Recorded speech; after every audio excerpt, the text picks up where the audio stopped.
On the morning of our departure from Ventimiglia, the trains in France begin to roll once more. The railroad strike was brief, but apparently intense. So with tactical squad police officers in our rail carriages, we lumber along the coast through Nice, Cannes, and Monaco to Marseille.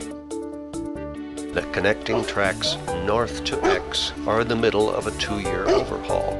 So to get there, we venture outside the St. Charles station to a waiting motor coach. We drive on into the darkness. We spend an unexpected overnight in a local hotel and make contact with our charming hostess the following morning. My mistake, a misdating of our arrival time while making email reservations months before. Entirely worth our wait, however, La Charmeuse Garden Cottage was ours the very next morning. Away from the bustle of the town center, it was within pleasant walking distance.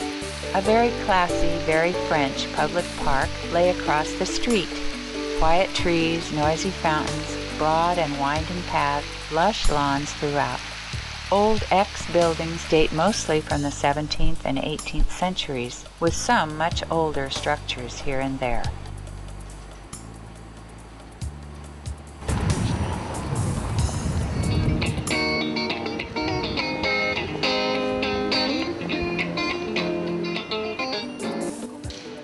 Markets are in the open air for produce, others for antiques, others for clothes.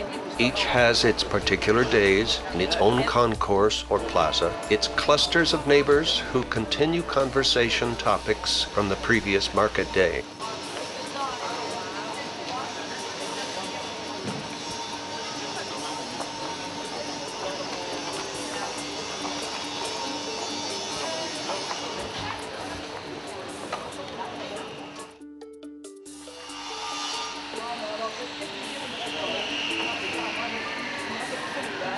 We had wanted to attend a concert in the Cathedral Saint-Sauveur, enjoying sounds of its massive 17th century pipe organ.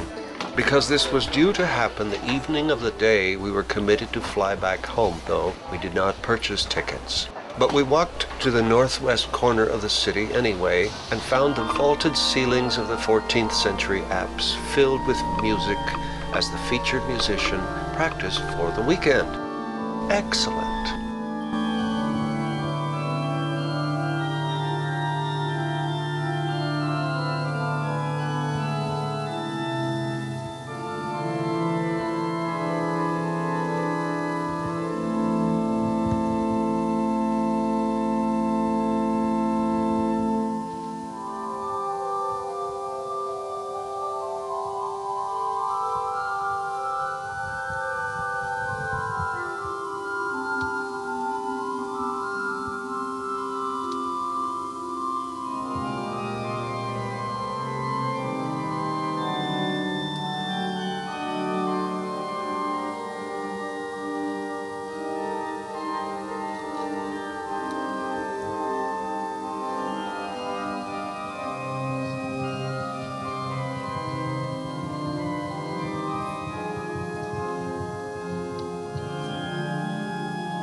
Across the entry corridor is a baptistry whose sunken font dates from the 4th century.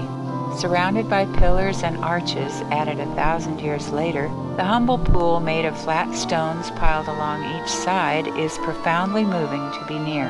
It was first used when being a Christian was not entirely safe yet. It is one thing for the Emperor Constantine to proclaim it, quite another thing to have local governments cease hacking and burning. Set into the floor about 3 feet deep and maybe 5 feet across, the baptistry clearly shows the early practice of immersion, which suggests also that many seeking to experience this serious rite were converts to Christianity. It was not the sort of cultural inheritance that baptism came to resemble in later years.